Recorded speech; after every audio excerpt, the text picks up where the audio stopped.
पिछले ब्लॉग में आपने देखा कि हम जयपुर से पुष्कर के लिए निकल चुके हैं। हमारी ट्रेन इस वक्त निकल चुकी है किशनगढ़ रेलवे स्टेशन से।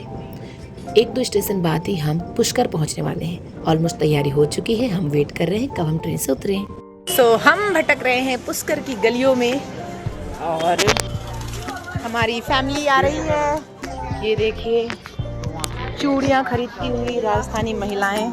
पुष्कर के इस मार्केट में हर चीज अवेलेबल थी, हर चीज। मतलब आप यहाँ जाइए, जो कपड़े आपको चाहिए खरीदिए, पहनिए, इस्तेमाल कीजिए। हर तरह के जूते चप्पल भी अवेलेबल थे। यहाँ ब्रांड से ज्यादा लोकल चीजें उपलब्ध थी। मार्केट देखकर किसे शॉपिंग का मन नहीं करता, और खास तौर से जब चीजें सस्ती मिल रही हो तो मजा ही आ जाता है। ऑक्साइड ज्वेलरी मुझे बहुत पसंद है और मैंने भी यहाँ से बहुत सारी ऑक्साइड ज्वेलरीज खरीदी। जब मार्केट अच्छा हो और आपके जेब पर भारी न पड़े तो शॉपिंग करने का मजा ही कुछ और होता है। पुष्कर का मार्केट विदेशी सैलानियों के लिए बहुत खूबसूरत मार्केट है। वो यहाँ आते हैं, यहाँ के कपड़े खरीदते हैं, उन्हें पहनते हैं और जाते समय फेंक कर चले जाते हैं। इससे ना तो उनकी जेब पर भारी पड़ता है, ना ही कपड़ों को उन्हें ढोकर ले जाना पड़ता है, ना ही धोने सुखाने का झंझट, और बहुत ही कंफर्टेबल लाइफ वो जी पाते हैं क्योंकि यहाँ पर हर चीज बहुत ही कम रेट में अवेलेबल होती है। ये बैग्स बेहद खूबसूरत और बहुत मजबूत होने के साथ साथ बहुत ही अच्छे प्राइस में 150 से लेकर 2000 तक में अवेलेबल थे। टोटली वाव मार्केट। वैसे तो हम यहाँ शॉपिंग करने के लिए आए ही नहीं थे, हमें जाना था ब्रह्मा जी के मंदिर, जो पूरे इंडिया में इकलौता एकमात्र मंदिर राजस्थान के पुष्कर में स्थित है। पर हमारे होटल से लेकर मंदिर जाने का रास्ता पूरा मार्केट से भरा हुआ था, और मार्केट है तो लालच तो आएगा ही और चीजें खरीदी भी जाएंगी। इस हिसाब से ये मार्केट बेस्ट जगह था। लोग आएंगे, देखेंगे, लालच करेंगे, चीजें खरीदेंगे और व्यवसाय बढ़ेगा, जो पुष्कर के लोगों के लिए बहुत अच्छा है। इस मार्केट में राजस्थानी तलवार, कटार, चाकू भी अवेलेबल थे जो दूल्हे साथ लेकर चलते हैं। फाइनली चलते चलते शॉपिंग करते करते मार्केट वाला रास्ता होने को आया खत्म और हम पहुंच चुके हैं ब्रह्मा मंदिर के सामने। हमारे पुष्कर आने का मेन उद्देश्य ही ब्रह्मा जी के मंदिर आना और उनके दर्शन करने का था। ब्रह्मा जी का ये इकलौता मंदिर जो पूरे ऑल ओवर इंडिया या पूरे विश्व में कह सकते हैं एक ही मंदिर है। इसके अलावा ब्रह्मा जी का कोई मंदिर नहीं है। ऐसा क्यों, जबकि ब्रह्मा जी ब्रह्मा विष्णु महेश 3 मुख्य देवताओं में से एक है। इसकी अपनी एक अनोखी कहानी है। सनातन धर्म के अनुसार कहा जाता है कि सतयुग में पुष्कर में एक बहुत बड़ा यज्ञ होने वाला था, और उस यज्ञ में ब्रह्मा जी अपनी पत्नी के साथ आने वाले थे, परंतु उनकी पत्नी को आने में वक्त लग गया और ब्रह्मा जी ने एक गाय को माता गायत्री का रूप देकर अपने साथ यज्ञ में पत्नी स्वरूप देकर बिठा लिया, जिसकी वजह से माता सावित्री बहुत नाराज हुई क्योंकि थोड़ा विलंब से पहुंची थी। उन्होंने ब्रह्मा जी को श्राप दिया और कहा कि आज के बाद वो सिर्फ इसी जगह पूजे जाएंगे, यहाँ के अलावा कहीं भी नहीं पूजे जाएंगे। लेकिन माता गायत्री के लिए उन्होंने ऐसा कोई श्राप नहीं दिया था। उनके लिए वो बहुत पूजनीय थी।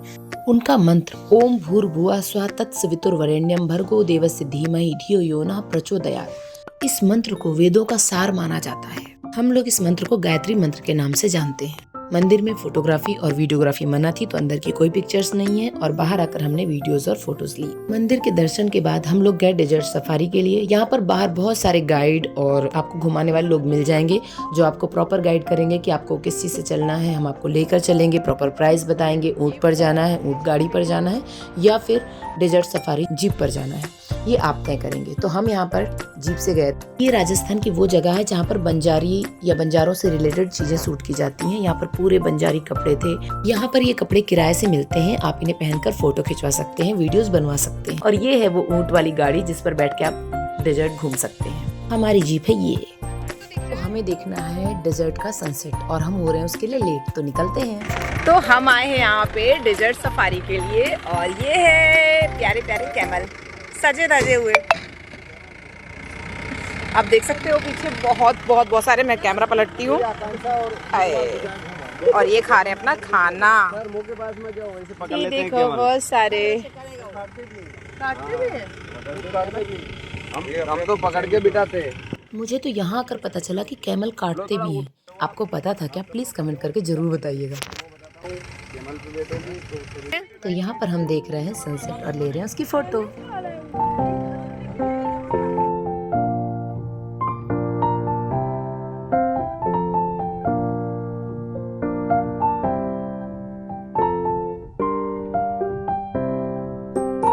तो मैंने तो कर लिया था अपना ऊँट पसंद और मुझे इसी पे जाना था घूमने। तो चलते हैं घूमने के लिए। तो फाइनली मैं, भाभी और अमोघ हम लोग चढ़ गए ऊँट पर और बहुत मजे से हमने डेजर्ट पे घूमा। ऊँट पे मजा आ रहा था। ये ऊँट एक फिक्स प्लेस तक ही घुमाते हैं, वैसे भी इन पे ज़्यादा घूमना हानिकारक ही है, जितना घूमा था अच्छा था बस। और अब हम वापस चलते हैं अपनी जीप से डेजर्ट घूमने के लिए। ये तो सिर्फ हमारा वीडियो शूट था, लेकिन जब जीप चली तो इतनी तेज चल रही थी, लग रहा था अब गिरेंगे तब गिरेंगे। देखिए जीप कुछ यूँ चल रही थी कि मेरा फ़ोन संभालना मुश्किल हो रहा था, वो गिर जाता तो बहुत नुकसान हो जाता। आप खुद देख सकते हो कि मेरा कैमरा किस तरह उछल रहा है और वीडियोस बना रहा है। इतनी उछलती कूदती राइड देखकर मैंने अपना फ़ोन संभाल कर रख लिया, क्योंकि इस हालत में खुद ही को संभाल लो बहुत बड़ी बात है। डेजर्ट एरिया से निकलकर हम लोगों ने देखा आंवले और गुलाब की खेती किस तरह होती है। वहाँ पे इसकी पूरे खेत है ताकि मुरब्बा और गुलकंद वगैरह बनाकर यहाँ से निर्यात किए जा सके। पुष्कर में मुख्य रूप से ऑल ओवर इंडिया में गुलकंद और मुरब्बे वगैरह का निर्यात बहुत विस्तृत क्षेत्र में किया जाता है। ये भाभी ये अब देखो यहाँ पे क्या है।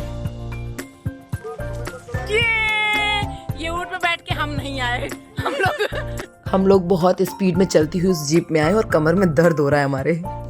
यहाँ पर पहाड़ के ऊपर है ब्रह्मा जी की पत्नी सावित्री माता का मंदिर, तो हम यहाँ पर आए हैं सावित्री माता के दर्शन करने के लिए। बहुत लेट हो चुका है, थोड़ी देर में मुश्किल से ये मंदिर हो जाएगा बंद, और अभी हमें रोपवे तय करना है, तो फटाफट जाके लेते हैं टिकट और निकलते हैं ताकि ये मौका हमसे छूट ना जाए, क्योंकि कल सुबह हमें निकलना है बीकानेर। यहाँ से रोपवे से हम जाएंगे सावित्री माता के मंदिर। लो हम चल पड़े। उस शाम के हम आखिरी दर्शनाभिलाषी थे, जिनके बाद मंदिर का पट बंद हो गया था। हमारे दर्शन के बाद बंद हुआ, थैंक गॉड। हम वहाँ दर्शन करके फिर निकल पड़े रोपवे से। तो ये है मंदिर का द्वार और हम चलते हैं अब वापस रोपवे की ओर। और मंदिर से जब हम पुष्कर शहर को देख रहे थे तो पूरा शहर रोशनी में डूबा हुआ बहुत ही ज्यादा खूबसूरत लग रहा था।